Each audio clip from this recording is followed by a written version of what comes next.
Ternyata di sebelah sini nih, di teras ini, ada yang lagi tiduran tengkurap. Yaudah akhirnya terusin, woi siapa woi gitu kan. Akhirnya pas saya pegang apa, telusurin, kepalanya nggak ada. Hah? Assalamualaikum. Spontan dong saya nengok karena saya hafal suaranya. Lah, Pak Haji, kata gitu. Kok kemarin Pak Haji tumben-tumben ini ke kamar? Iya orang ada perlu sama kamu, Dra. Kebetulan saya kagak bawa uang nih, Dra, gitu. Ya udah Pak Haji, gak usah dipikirin, yang penting Pak Haji sehat gitu.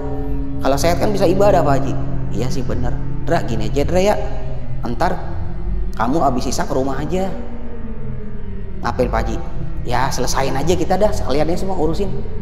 Terus Pak Hajinya mana, Bu? Mas Hendra, Pak Haji udah nggak ada, ini 40 hari dia. Tapi menurut Mas Hendra tuh ya, di kondisi itu kan ibarat udah masuk ke alam gaib lah ya.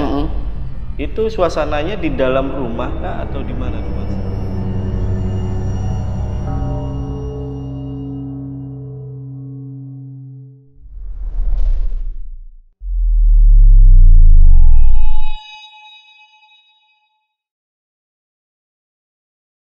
Halo semuanya, kembali lagi di Lentera Malam bareng gue Jamal, dan di segmen Saksi Misteri kali ini gue udah kedatangan narasumber yang luar biasa. Karena beliau biarpun kondisinya saat ini tidak bisa melihat atau tunanetra, beliau menyempatkan untuk berbagi pengalaman horornya. Nah, kita sapa dulu aja, di sini udah ada Mas Hendra. Mas Hendra, apa kabar Mas? Alhamdulillah baik. Baik ya Mas ya? Alhamdulillah. Ini Mas, Mas Hendra, mohon maaf nih sebelumnya. Mas Hendra ngalamin kondisi seperti ini atau tunanetra ini dari lahir atau gimana nih Mas? Oh enggak Mas Jamal. Jadi gini, alhamdulillah saya lahir tuh dalam keadaan normal. Masih ngeliat sampai akhirnya tanggal 7 Desember 2005 bangun tidur saya nggak ngeliat. Tapi dibilang kagak ngeliat, bukan artian langsung gelap total, enggak. Jadi gini Mas Jamal, pandangan saya tuh pecah gitu. Jadi gini deh, coba Mas Jamal bayangin Mas Jamal lagi bawa mobil nih, hujan deras banget, AC mati, kaca berkabut kan tebel. Iya bener. Kalau bahasanya kalau anak-anak gunung itu tembok di puncak, bener kan? Bener. Nah kayak gitu. Jadi udah gitu ditambah lagi nih, misalnya kan saya kalau bangun tidur tuh kondisi ya, di atas kan ada lampu tuh. Itu lampu itu saya lihat ada 4. Padahal aslinya cuma 1. Tapi bentuk lampunya itu nggak bulat, tapi bentuknya huruf X. Jadi tengah nih lampu gitu ya. Dia ada sudutnya X begini. Gitu. Ada 4 berjejer. Terus untuk mastiin, kebetulan memang dulu mata saya minus ya. Iya. Jadi pas saya sadar, lah kok begini sih mata? Saya ambil kacamata, saya pakai nggak ada perubahan. Tangan saya begini, rata nih tangan, nggak ada jari-jarinya. Polos aja bayangan hitam gitu Mas Jamal. Oh, jadi itu tiba-tiba aja? Iya. Pernah periksa ke dokter atau rumah sakit? Langsung masuk rumah sakit besar. Divonisnya abrasio retina atau saraf retina mata putus gitu. Langsung operasi gitu. Pada saat operasi ini dikatakan tidak berhasil atau gimana? Kalau sebenarnya sih menurut medis itu ya namanya ikhtiar ya gitu ya. Tapi setelah itu saya namanya itu kalau dalam istilah tunanetra low vision atau berpenglihatan rendah. Jadi yang dioperasi itu mata kiri saya karena kerusak yang kanan itu bisa dikatakan udah berat ya, lebih berat kerusakannya. Jadi yang dioperasi kiri. Nah setelah habis operasi itu saya mengalami kehidupan namanya low vision. Low vision itu artinya orang berpenglihatan rendah. Jadi misal contoh gini. Saya ngeliat misalnya jarak segini nih, ngeliat muka orang jelas nih, jarak segini. Selebihnya ngeblur. Gitu. Tuh, itu low vision. Ada fasenya ya? Ada fase. Dan kalau yang untuk sekarang kondisinya? Ya kalau ibaratnya udah total blind. Total. Oke. Nah, ini ada pertanyaan, mungkin ini teman-teman juga pasti mengganjal ini ya. Gimana caranya tunanetra itu bisa ngelihat hantu gitu Mas? Mohon maaf ya Mas. Oh no problem, nggak apa-apa. Jadi gini Mas, yang saya alami ya, saya kan dulu pernah, mohon maaf ya, ngelihat normal, akhirnya jadi low vision, terusnya sampai total blind ini. Berarti kan pas penglihatan itu kan sebenarnya saya ngalamin ya. Itu berbeda-beda Mas. Contoh kalau zaman dulu waktu ngeliat ya kayak umumnya orang lihat kan gitu kan. Nah ketika saya low vision, jadi itu saya ngelihat itu yang tadi saya bilang jarak dekat saya bisa ngelihat, tapi selebihnya ngeblur gitu. Ya kan itu kondisi low vision. Nah karena apa? Karena bagaimanapun mata masih ngebantu, tapi tetap nambah bulu kuduk mau bisa dibohongin. Nah terus ada juga yang kayak megang gitu kan, megang. Terus ada juga yang perasaan itu misalnya kita kaunya gak enak banget nih, kita ngerasa seperti itu. Dan itu pun biasanya terbukti karena kita ujung-ujung kita megang juga gitu loh, atau kita memang bener di situ di situasi itu kita memperhatikan situasi kita gitu. Ya udah, buat teman-teman yang penasaran sama cerita lengkap dari Mas Hendra, tonton video sampai habis dan tanpa basa-basi lagi, Saksi Misteri, kita mulai.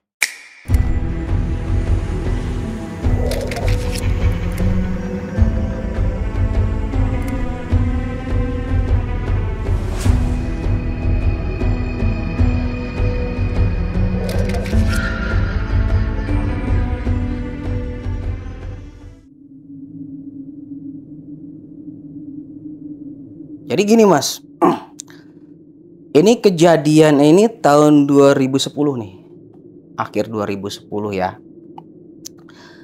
Jadi ini kondisi saat saya lagi tuh masih di rehabilitasi ya, rehabilitasi di salah satu kementerian.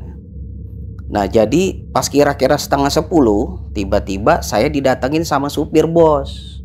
Nah kebetulan dia itu salah satu pejabat eselon 2 di kementerian. Sebenarnya sih kalau menurut peraturan jam 9 kita nggak boleh keluar. Cuma karena yang kita pijit pejabat ya udah silakan saja gitu kan. Ternyata pas didatangi itu ternyata si ibu minta pijit juga. Kebetulan memang si bapak ini kan yang minta pijit sama saya istrinya ada di Bandung. Nah kebetulan habis kegiatan di Jakarta mampirlah ke rumah dinas. Berangkatlah saya sama akhirnya untuk nge-backup yang perempuan, akhirnya saya manggil bokin saya ya, saat ini jadi istri saya gitu. Berangkatlah kita ke sana ke rumah dinas jam setengah 10 lah. Terus kira-kira kita mulai mijit itu jam 11 kurang ya, 11 kurang malam.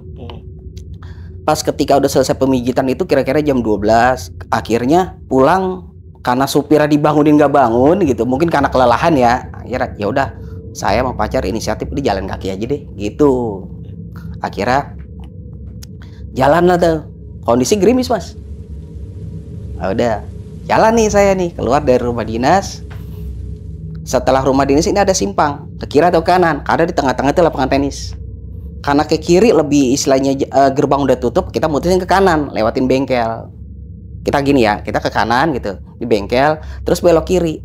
Nah pacar saya saat itu memang dia sensitif orangnya, karena maaf tunanetra dari lahir. Itulah kelebihannya dia. Jadi kita jalan lurus, itu memang kita ngedong rame banget. Di sebelah situ dia udah ngomong sama saya, kok rame sih? Iya rame banget nih gitu. Akhirnya kan ada jalanan gini Mas, saya contohin pakai jari ya. Ini nyerong ke sana, ini belok ke kiri patah gitu. Nah sebelah kanan ini nyerong ini memang rumah-rumah dinas gitu. Ternyata pas kita mau udah deketin sepi, gak ada siapa-siapa. Udah otomatis belok kiri, lapangan tenis sih, kita belok kiri jalan. Itu ternyata maaf tuh, saya merinding tuh. Nah akhirnya pas belok kiri itu suaranya rame banget, lebih rame dari yang tadi. Saya yang denger suara anak-anak kecil banyak banget, pada lari-larian lah kayak anak kecil pada bermain ya kan. Udah akhirnya pacar saya bilang, kok banyak anak kecil ya, tahu nih lagi pada main kan lapangan tenis, kita bilang gitu kan. Akhirnya udah cuekin aja. Terus pacar saya bilang tuh, awas di depan kamu tuh ada anak kecil gitu. Ya untuk mastiin saya nggak nabrak dong. Pacar saya bilang kesini, ditarik lah saya gitu kan. Oke udah jalan, pas lewat kita setelah belok kiri tadi kita belok kanan, karena udah tinggal lurus doang kita balik lagi ke asrama. Nah pas trek lurus itu pas belok kanan suara itu hilang, tiba-tiba hilang total sekejap, kayak yang agak baik kayak TV dimatiin gitu. Sebelah kiri gudang, kita trek lurus. Nah pas trek lurus ini nih Pacar saya tiba-tiba nih, jalan kan biasa, kalau tunanetra kan rangkulan ya, pegangan tangan. Ini saya dipeluk sama dia. Kenapa sih kamu? Gitu. Ini ada siapa sih ngikutin aku katanya. Saya lihat dong. Saya lihat-lihat gitu ya. Kadang kondisi masih low passion ya, kali dapat bayangan. Enggak ada siapa-siapa gitu. Udah kita sambil jalan terus. Dia makin ketakutan. Ini nih sebelah kiri aku nih kata gitu. Udah, akhirnya buat mastiin lagi. Nah, saya jalan pakai tongkat ya. Percaya nggak? Ini tongkat saya sih buka, gitu kan. Saya keliling-kelilingin gini-giniin. Maksudnya berharap kena orang gitu kan. Saya keliling-kelilingin gitu, nggak ketemu. Nggak ada, udah jalan terus. Nah jalan terus, tiba-tiba ketemu ada supir, Mas Didi namanya. Ditegur lah kita di sebelah kanan tuh. Mas Hendra, Mbak Kartini dari mana? Mas Didi, ini Mas dari blok 3 habis pijit Bapak. Oh iya, malam banget sih, kata gitu. Ya nggak tahu Mas, emang begini, udah tugasnya. Ya udah hati-hati, ini malam Jumat Kliwon loh. Buset, makin merinding dong. Iya. Pacar saya udah jalan terus gitu. Tetap jalan terus, itu kondisi itu bener-bener. Akhirnya tiba-tiba di depan saya ini kan ada cahaya lampu ya. Bener emang ada sosoknya. Karena kan kondisi saya masih low passion ya. Jadi dia tuh ngeliling-ngelilingin kita gini Mas. Kalau secara logika manusia nggak mungkin. Kenapa? Karena sebelah kanan trotoar dan sebelahnya got. Gitu. Jadi saya tetap jalan gitu Mas ya. Kondisi kalau saya contohin, ini saya jalan di jalanan mobil. Patokan saya ini trotoar. Maksudnya itu biar trek kita tetap lurus kan. Ini pacar saya ini dia pengen lari. Saya bilang, kamu jangan lari. Sekalipun kamu takut, kamu jangan lari. Kenapa? Kamu nggak ngeliat. Takutnya nanti kamu kesandung malah got, itu yang bikin kamu fatal. Gitu kan? Oke, jalan terus. Nah, pas di depan saya, ini trek lurus begini, nih nyerong sebaliknya lah ke kiri. Ini ke kiri, nih keluar. Gitu. Di sana memang banyak orang, karena di sana banyak satpam gitu kan. Tapi di sini ada yang memang terkenal, memang mistis banget tempat situ ya. Gitu. Akhirnya tetap kita lurus. Nah, tadi gangguan ini udah nggak ada nih. Tiba-tiba pas dari kita ngambil trek lurus, sebelah kiri kita nih gedung. Gedung serbaguna lah. Di belakang gedung itu banyak pohon yang besar tuh. Entah pohon mahoni atau akasia ya, tapi yang jelas itu pohon ini ya, penghijauan ya. Sebelah kanan ini lapangan bola, Mas. Pohonnya sama berjejer kiri kanan. Udah. Tiba-tiba pas kita ngelewatin di situ tuh, berubah lagi Mas. Yang tadinya kita dikelilingin, tiba-tiba nih suara di atas pohon. Krosok. Bunyi pindah kemari. Ke pohon di sebelah sini. Lah pacar saya makin takut dong. Apaan itu? Kata gitu kan. Wah, tupai kali. Saya bilang gitu. Masa tupai suaranya kenceng banget? Aduh. Tetap kita jalan laju. Tetap lompat lagi. Sepanjang jalan tuh dia loncat-loncatan. Sepanjang jalan. Akhirnya pas di ujung dari situ, udah lewatin jajaran pohon-pohon, selesai deh kan. Gak ada lagi. Tiba-tiba ketemu satpam tuh. Lagi patroli. Ditegur lah kita basa-basi. Oke, udah pulang kita. Akhirnya sampailah kita masuk ke asrama kita.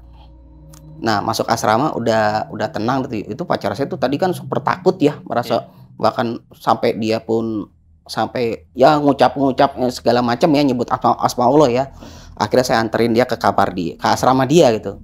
Padahal aturannya cowok nggak boleh masuk wilayah asrama putri. Tapi bodo amat. Yang penting saya nganterin dia selamat. Akhirnya saya nganterin dia sampai ke tangga karena dia kamarnya itu asramanya di lantai 2. Tapi sebelum itu saya bilang sama dia begini, kamu ngambil wudhu dulu, terus habis itu sholat sunnah. Terserah sholat sunnah apaan kek, gitu. Tapi kan biasanya kan kalau saya dulu ya, kalau malam itu HP mati. Saya bikin saat itu HP ku nggak mati. Kalau ada emergency telepon, gitu. Akhirnya udah dia naik ke atas asramanya, aman. Saya balik ke asrama saya. Nah, pas di asrama saya pun sama. Saya ngambil wudhu. Nah, ketika mau naik tangga, tiba-tiba ada Frankie namanya. Dia kondisinya low vision, tapi dia lebih bagus matanya. Dia habis lagi nyuci tuh tengah malam. Habis udah bawa cucian bersih lah ya. Dia negor, dari mana Mas Hendra? Habis pijit Ki, di sana. Oh gitu, dianterin? Enggak, Mas sendiri. Itu di belakang Mas Hendra, siapa yang nganterin? Gitu. Mas Hendra sendiri Ki, gitu. Enggak gitu. Penasaran dia maju ke depan saya. Langsung itu ember dilempar sama dia sambil teriak.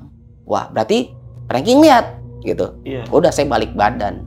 Nggak tahu keberanian dari mana, pokoknya saya harus tenang gitu. Saya ngucap gini, terima kasih ya gitu, udah nganterin saya, sekarang kamu balik Ki, soalnya di sini bukan wilayah tempat kamu. Nggak tahu tuh saya tiba-tiba ngomong begitu aja.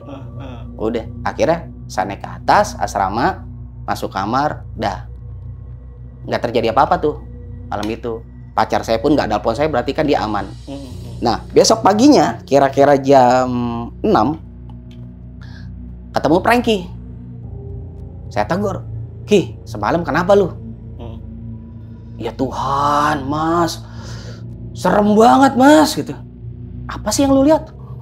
Mukanya hancur Mas, berdarah-darah. Wih, serem banget gitu, sampai nggak bisa tidur saya tuh. Saya merinding tuh kalau ikut cerita itu. Oh gitu Ki. Ya udah deh. Terus lu ngimpi macem nggak? Kagak bisa tidur Mas, saya kebayang-bayang. Katanya begitu. Itu ceritanya Mas. Oh, jadi yang dialami sama Franky ini apa tadi, low vision ya? Low vision. Nah, itu dia itu masih bisa ngelihat dan masih bagus ketika bener-bener jaraknya dideketin ya. Oke. Dan dia ngeliat jelas di sana. Jelas banget kalau menurut dia, katanya itulah mukanya berdarah-darah, hancur katanya gitu. Sosoknya perempuan apa? Perempuan. Perempuan. Katanya rambutnya berantakan gitu. Nah, tapi menurut Mas Hendra nih ya, ketika Mas Hendra ini jalan sama pacar tuh ya pada saat itu ya, terus kan kayak dia tuh kayak mengelilingi ya, berputar-putar. Menurut Mas Hendra dia ini terbang atau jalan tuh Mas? Pertama jalan Mas. Jalan. Sampai di batas gedung, sampai pohonan itu dia loncat-loncat di atas. Pindah dari pohon kanan, pindah pohon kiri, gitu aja. Jadi perasaan Mas ya, dia awal tuh jalan tuh ya. Pertama jalan. Itu. Terus sampai batas pohon itu baru terbang dulu. Terloncat-loncatan dia, gitu. Ngeri banget sih.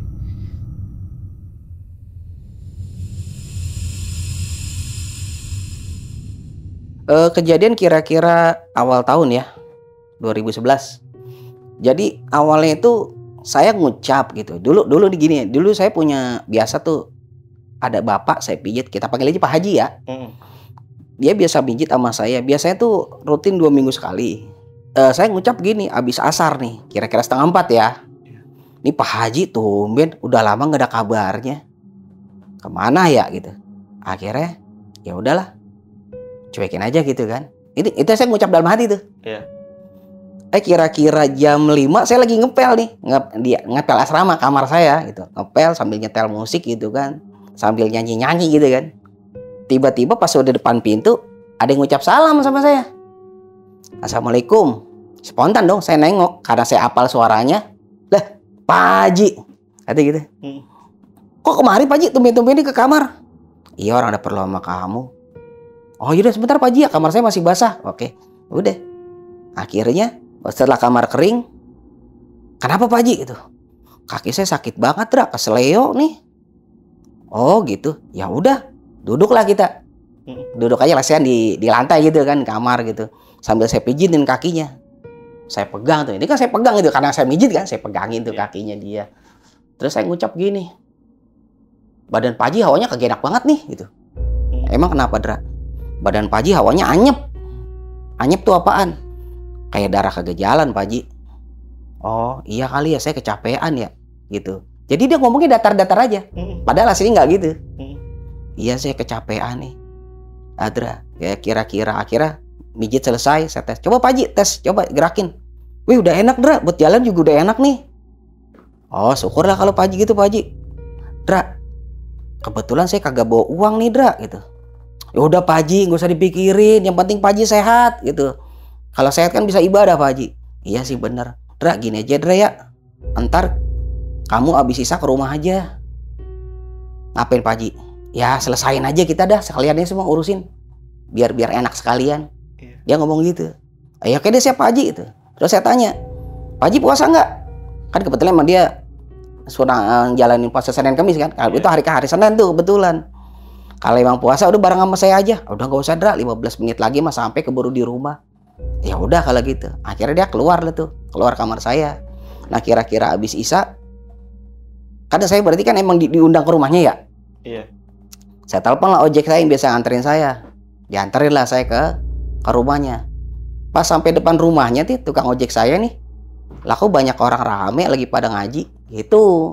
Ya udah karena emang udah mulai ngaji, udah baca-baca ayat gitu kan. Ya udah, saya nimbrung tanpa tahu itu acara apaan. Udah selesai tahlilan gitu kan. Tiba-tiba saya dibawa ke dalam. Ada yang ngajak saya ke dalam gitu. Ke dalam aja mas, kata gitu. Oh iya gitu. Udah. Masuklah saya ke dalam, langsung ketemu istrinya. Nah, terus saya istrinya, ya ampun Mas Hendra, Ibu minta maaf ya Mas gitu. Nggak sempat ngabarin Mas Hendra gitu. Soalnya HP Bapak rusak pas jatuh. Kan nomor Mas Hendra ada di HP Bapak. Oh iya Bu, nggak apa-apa. Terus gitu. Terus Pak Hajinya mana Bu? Mas Hendra, Pak Haji udah nggak ada. Ini 40 hari dia. Oh merinding tuh saya tuh. Kaget saya. Lah Bu Haji, maaf ya Bu Haji ya. Saya kaget kan. Tuh merinding mas. Kalau ingat itu tuh. Maaf Bu Haji. Maaf banget. Mas Hendra bisa kesini gimana sih? Tadi sore Pak Haji ke kamar saya minta pijitin kakinya sakit kesleo. Nah ini saya disuruh kemari sama Pak Haji. Itu karena Pak Haji pengen badannya tuh pengen dipijit sekalian. Katanya dia kecapek gitu. Enggak Mas Hendra, Bapak udah nggak ada 40 hari. Ya kaget dong, yang ada di situ dong. Semuanya. Lah emang ya udahlah akhirnya. Berarti intinya apa? Ya saya emang saya belum tahu, ya kan? Saya belum tahu kondisi dia bagaimana, ya udah ikhlasin. Udah gitu akhirnya saya tanya, "Kenapa Bu Haji Bapak itu?" Serangan jantung katanya, jatuh. Oh, udah langsung meninggal. Maka itu kenapa Pak HP-nya pun jatuh hancur. Itulah kenapa dia nggak bisa ngubungin saya. Gitu. Gila, ngeri banget itu Pak. Gitu sih, kalau inget itu merinding mas. Agak-agak merinding nih. Ya sorenya saya ketemu kan. Betul banget. Tapi yang jadi memang apa ya? Saya tahu emang orangnya dia ngejawabnya datar-datar aja gitu mas. Pada saat itu ya. Datar-datar aja. Orang saya pijitin dia kok. Sampai saya bilang badan Pak Haji itu anyep gitu kan. Anyep tuh apaan? Darahnya kagak jalan Pak Haji. Ya ini saya kecapean gitu doang. Gila, merinding nih karena sempet nyentuh berarti ya. Lah iya, megang kan? Megang. Dingin atau selain itu ya anyep ya? Anyep lah rasanya. Kalau gimana sih ngejelasinnya kalau bisa lagi gitu. Ya gimana sih kayak kita megang ayam mati gitu aja lah. Ayam potong tuh mati. Jadi kagak ada hawa panasnya, nggak ada apa-apanya. Gila.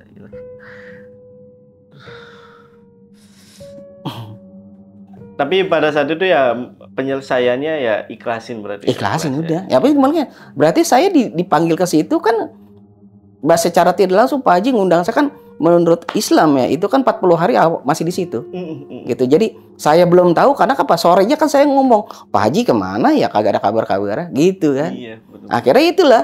Akhirnya kejadian dikasih tahu sama beliau langsung. Itu. Nggak bisa ngomong apa-apa nih kalau yang kisah yang ini. Bener-bener merinding nih.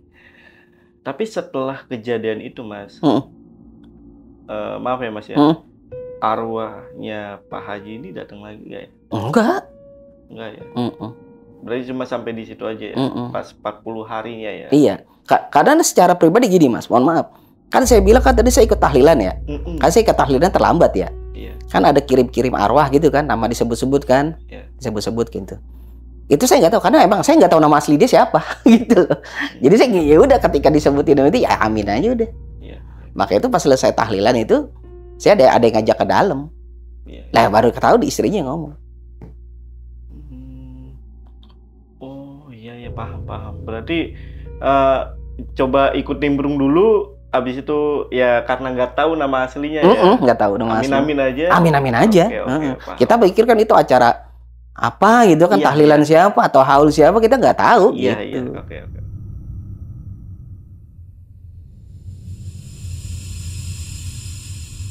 Saya pulang mijit nih mas. Saya pulang mijit. Kebetulan zaman COVID kan lagi itu kan semua perumahan itu kan semuanya diblokade kan. Masing-masing gitu kan. Nah kebetulan ada di tempat saya tuh, di tempat tinggal saya tuh perbatasan antara perumahan A sama perumahan D gitu kan. Akhirnya saya dianterin sama Pak Ustadz lah ya, sama Pak Ustadz yang saya pijit itu. Saya turun di perbatasan itu. Setelah saya turun dari motor, saya biasa mencet jam. Saya pengen tahu nih jam berapa gitu kan. Saya pencet gitu. Saat itu ya, jadi untuk saya jelas. Nah itu tadi itu ucap jam 15.43 sekarang. Nah saat itu saya pencet jam, ternyata 00.58. Udah dong, saya jalan. Pas baru selang jalan kan ini. Ini saya sambil contohin ya Mas ya. Iya. Kan itu kan jalanan itu kan aspal ya, rusak, gravel gitu. Nah pas saya jalan kan, namanya jalan kasar ya, tongkat ini kan oke lah saya nggak ngeliat, tapi kan tongkat saya ngeliat.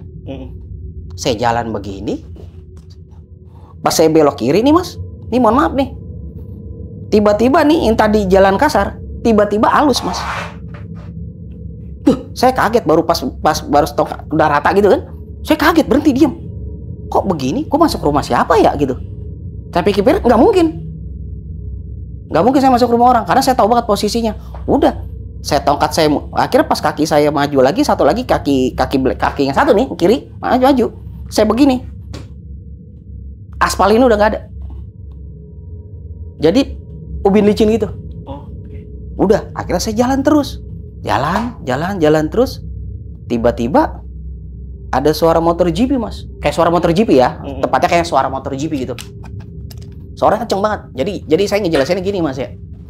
Kan kalau misalnya motor GP itu kan kalau misalnya suaranya kan weng gitu kan. Di depan kita pun cepet kan, kayak kilat. Ini enggak Mas. Jadi begini. Sini suaranya jauh keras. Weng. Pas di depan muka saya weng gitu Mas. Karena saya takut ketabrak gitu ya. Itu saya mundur-mundur Mas.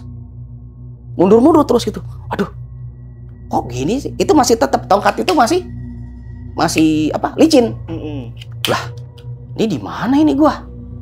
Udah, akhirnya takutnya saya salah posisi, tapi saya yakin enggak. Saya ambil HP.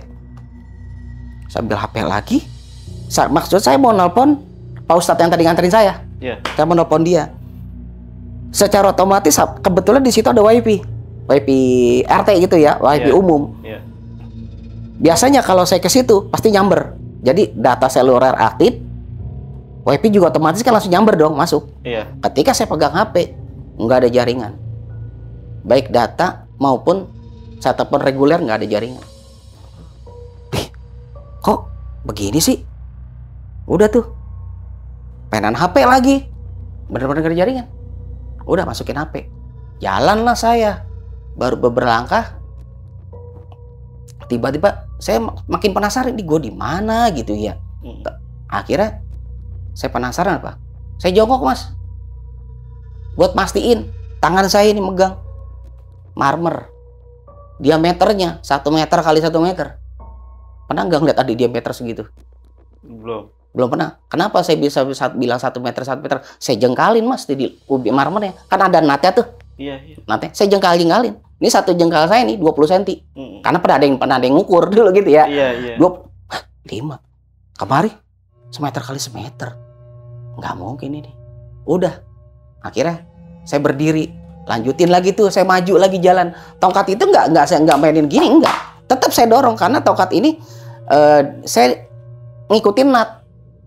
Batas itu batas antara sela ubin kan. Saya dorong terus, saya jalan gini. Oh, sambil jikirannya itu saya. Tiba-tiba Mas, ada suara lebih apa namanya? Lebih menyeramkan buat saya. Apa? Pernah dengar nggak suara monster truck yang mobil Amerika itu yang gede-gede banget? Itu suaranya kan keras, menggelegar gitu ya gitu. Sama, kondisinya seperti juga. Gitu kan. Di depan saya pun melan. Karena sakit takut tabrak, saya mundur-mundur lagi. Ternyata udah depan saya pelan, depan gitu. Set. Ya Allah, gue di mana ini?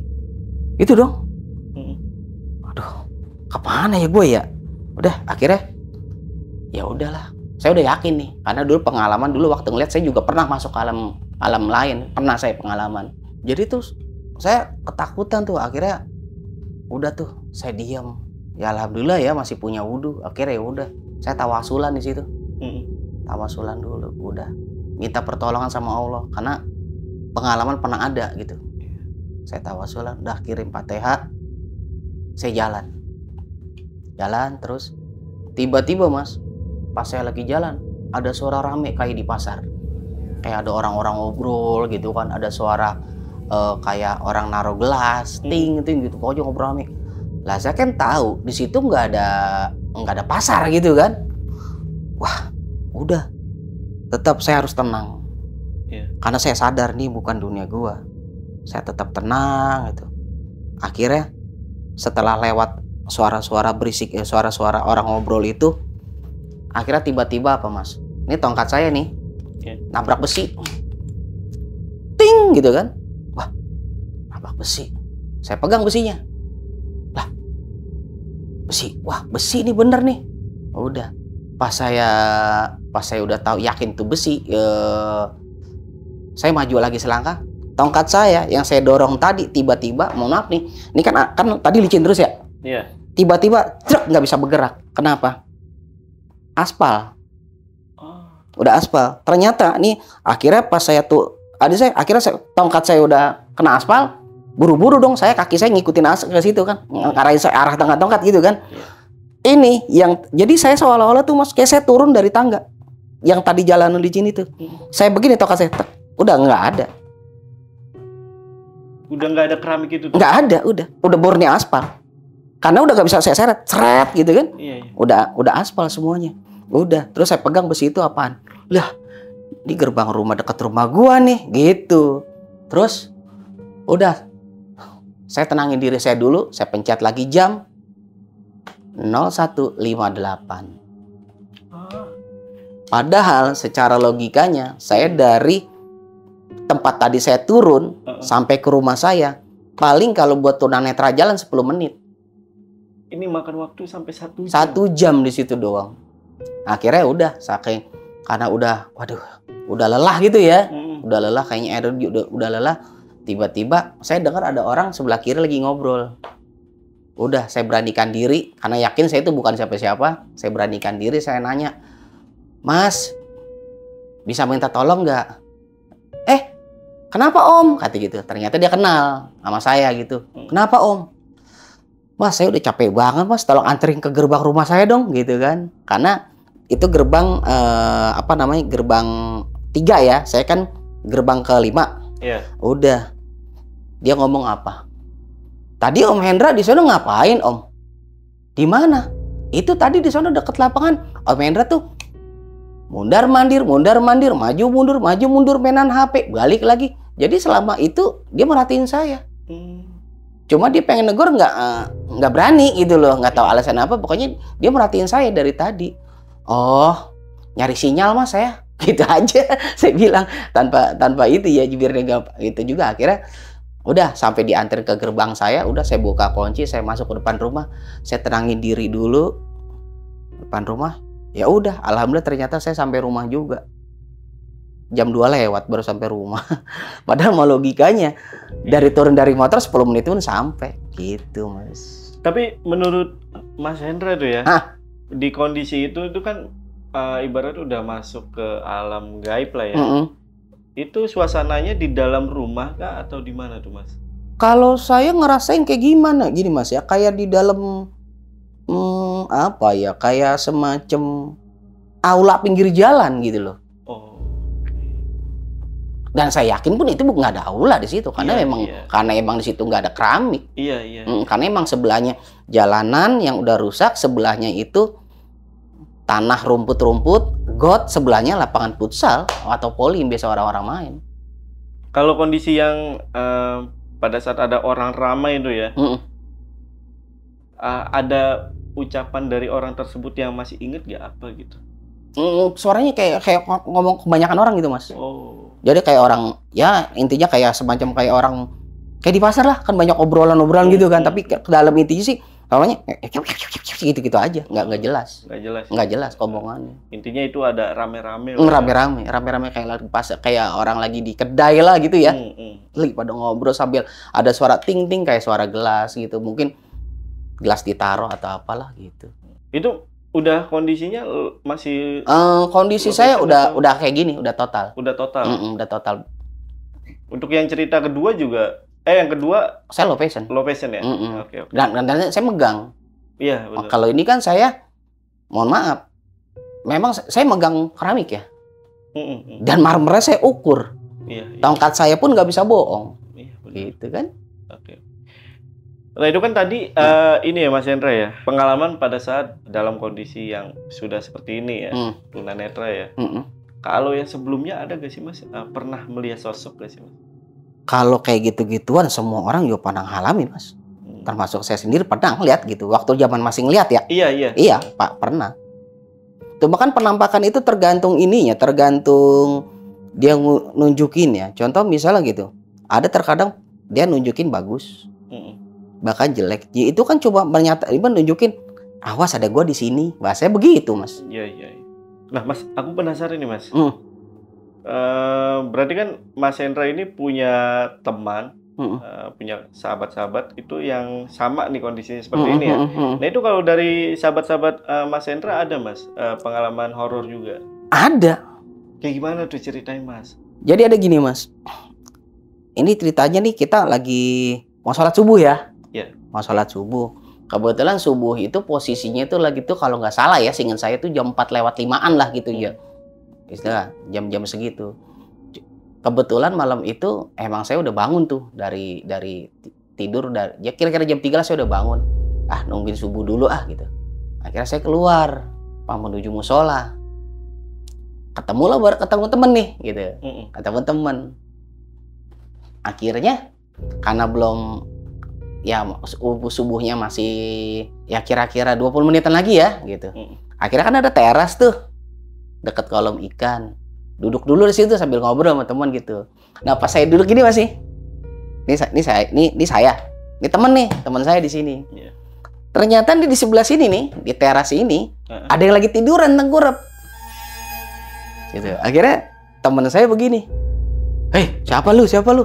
Tiduran di sini, kata gitu. Terus saya pegang juga, lah iya siapa ya gitu. Udah, akhirnya kata telusurin dong. Siapa sih? Karena diam aja dia nggak respon. Akhirnya pegang. Siapa sih gitu? Akhirnya pas sampai sampai bagian pundak, teman saya mulai diem tuh. Apa lu? Nggak usah ngomong dia. Kenapa sih? Ya udah akhirnya terusin. Woi, siapa woi gitu kan. Akhirnya pas saya pegang telusurin.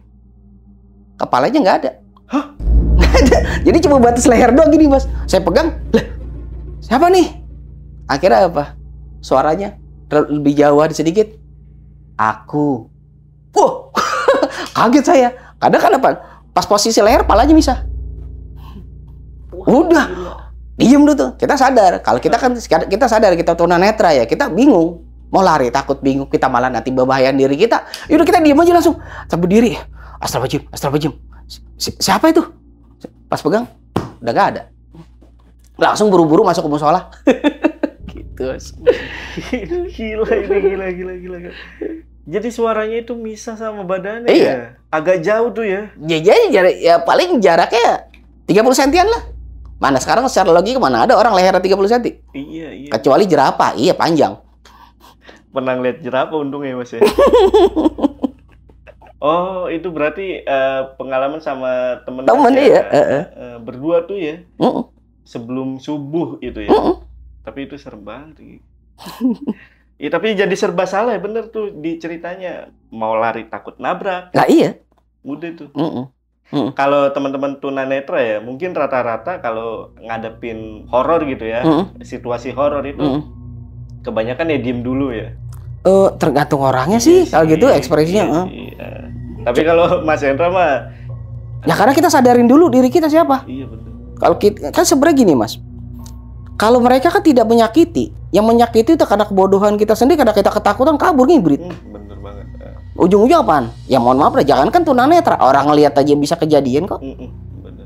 Oke, Mas Hendra mungkin ada yang mau disampaikan sebelum kita tutup nih videonya gitu ke teman-teman Lentera Malam gitu. Ya sampein ini aja dah, khususnya untuk teman-teman tunanetra ya. Tetap semangat, jalanin hidup ridho, insya Allah Allah berkah, insya Allah ada jalan. Ngeluh sama Allah, insya Allah ada jalan. Udah itu aja pesan dari Mas Hendra ya. Dan Mas Hendra ini juga sekarang lagi nekunin pekerjaan Emang profesinya. Profesinya itu pijat ya Mas ya? Iya. Nah, jadi buat teman-teman yang mau dipijat nih sama Mas Hendra dan juga pengen kenal sama Mas Hendra, bisa ngubungin kemana tuh Mas? Ini aja. Nanti aku tutipin nomor WhatsApp boleh? Nggak apa-apa ya? Buat teman-teman pasukan Lentera Malam nih, siapa tahu pengen pakai jasanya Mas Hendra, nanti aku cantumin nomor telepon ya Mas ya, nggak apa-apa ya? Oke, siap.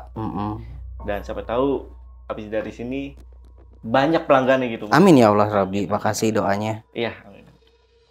Oke, ini kan pengalaman dari tadi tuh pengalaman ketika Mas Hendra ini mengalami tunanetra, udah tunanetra ya.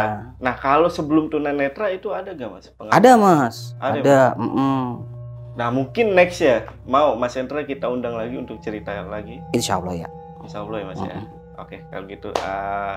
Jadi untuk video kali ini gua tutup, gua Jamal dari Lentera Malam dan Mas Hendra izin pamit.